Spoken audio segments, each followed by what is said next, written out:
El empirismo es una teoría filosófica que enfatiza el papel de la experiencia, ligada a la percepción sensorial, en la formación del conocimiento.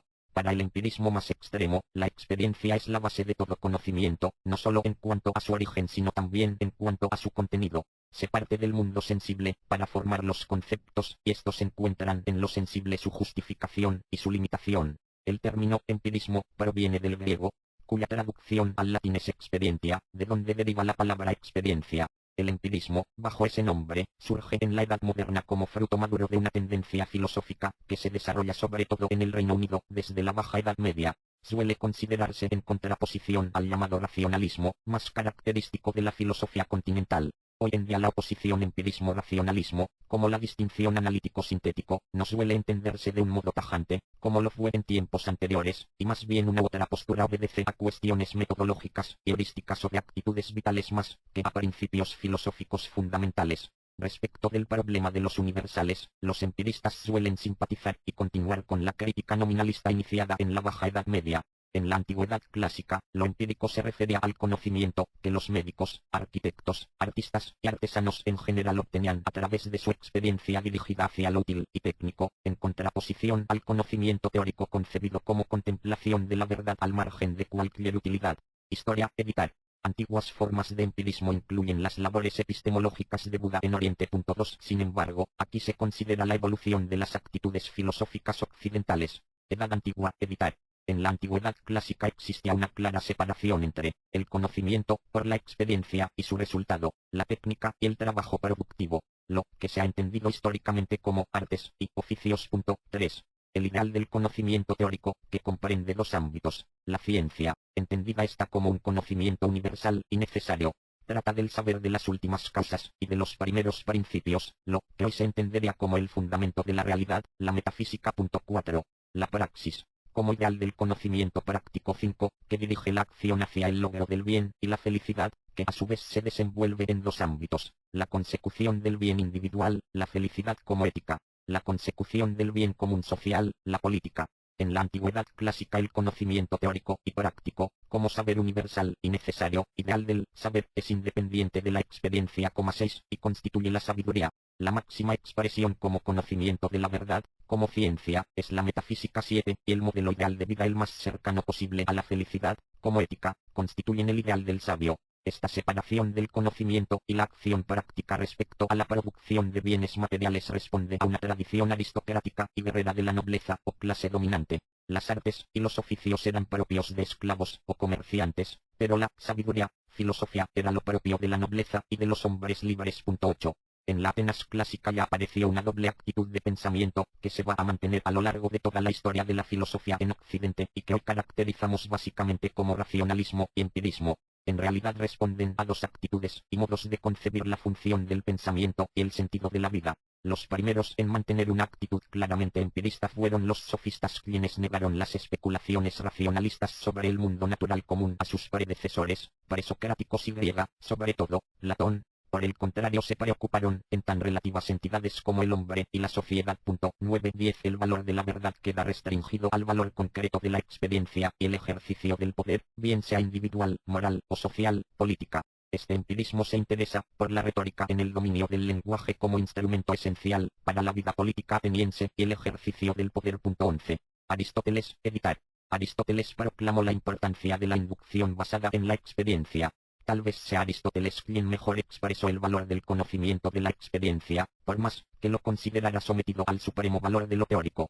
En su Metafísica 982 de 11-32, Aristóteles concibe al conocimiento como un proceso, se parte de lo común, con los animales dotados de sensación y memoria y griega, por tanto, con experiencia, es la acumulación de experiencia lo que a los hombres hace expertos. Más perfecto es el conocimiento de dicha experiencia unida a la reflexión, lo que convierte a los hombres en artesanos, lo que hoy denominaríamos técnicos, médicos, arquitectos, estrategas, etc.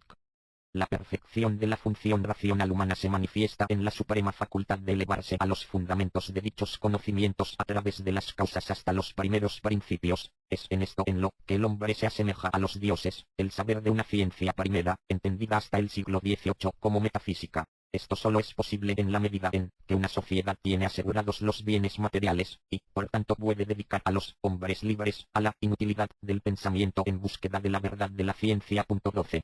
De suerte que, si filosofaron para huir de la ignorancia, es claro que buscaban el saber en busca del conocimiento, y no por ninguna utilidad. Y así lo atestigua lo ocurrido.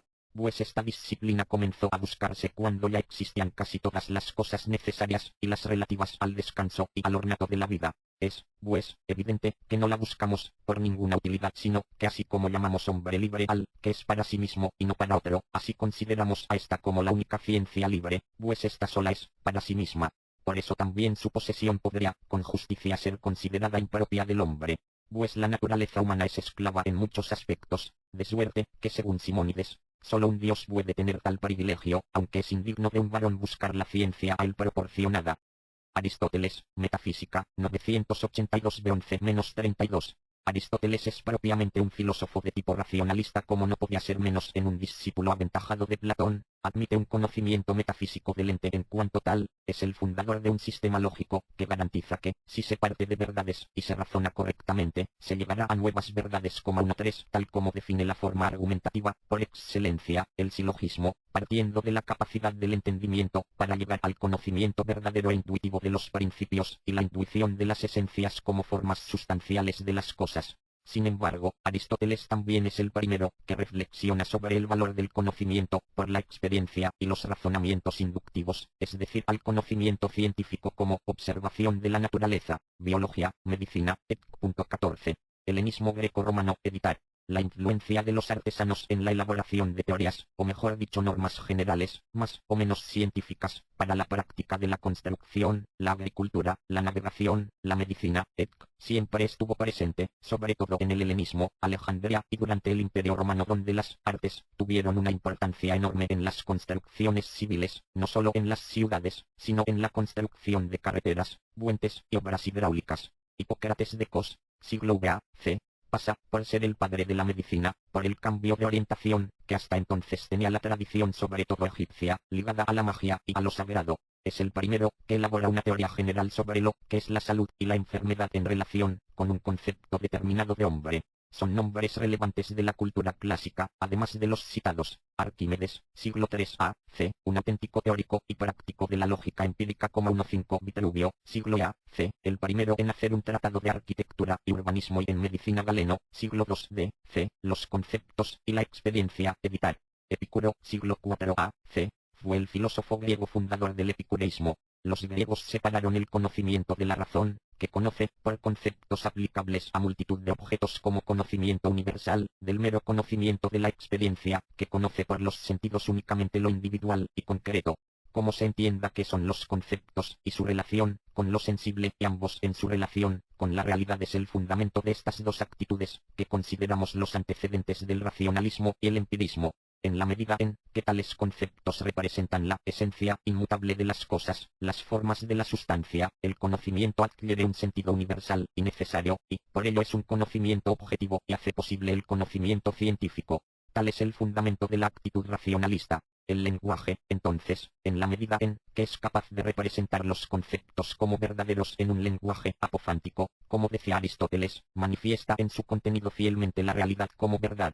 En la medida en que el concepto esté más cercano y dependa más de la experiencia sensible, el conocimiento ofrece únicamente un conocimiento cuya verdad descansa en el caso individual y concreto y está sujeta a la subjetividad del individuo que tiene la experiencia. Los conceptos y su referente en el lenguaje, las palabras, son algo convencional, generalizaciones de la experiencia individual compartida con los miembros de una sociedad cultural que hace posible la comunicación mediante el lenguaje. Los conceptos, para el empirismo, no son una garantía de conocimiento objetivo y por tanto la ciencia tiene solamente un valor relativo y justificado en la generalización de las experiencias comunes, convencionalmente representadas en los conceptos y el lenguaje.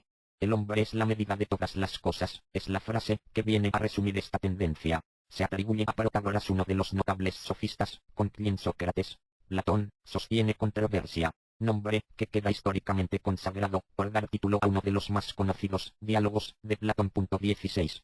La tradición más racionalista está representada por el pensamiento metafísico griego y la tradición más ligada a la tradición cristiana en Occidente, los presocráticos, Pitágoras, Platón y Aristóteles y sobre todo el platonismo y el neoplatonismo, pues en último término este pensamiento remite a un primer principio, que los cristianos refieren a Dios. La tradición más empirista está representada por los sofistas y los escépticos, pero cada escuela, estoicismo, cinismo, epicureísmo, pironismo y cada momento histórico tiene sus respectivos representantes, con diversos matices más o menos cercanos al empirismo o al racionalismo. Ptolomeo, el creador de la concepción geocéntrica del universo, representa un ejemplo interesante del empirismo en la antigüedad. Heredero de la concepción del universo dada por Platón y Aristóteles, su método de trabajo difiere notablemente del de estos, pues mientras Platón y Aristóteles dan una cosmovisión del universo, Ptolomeo es un empirista. Su trabajo consistió en estudiar la gran cantidad de datos existentes sobre el movimiento de los planetas, con el fin de construir un modelo geométrico que explicase dichas posiciones en el pasado y fuese capaz de predecir sus posiciones futuras. Edad Media, evitar. En Occidente la caída del Imperio Romano deja todo el saber refugiado en los monasterios y queda restringido prácticamente al control y poder de la Iglesia. El pensamiento cristiano adoptó durante la Antigüedad y toda la Alta Edad Media el platonismo y neoplatonismo por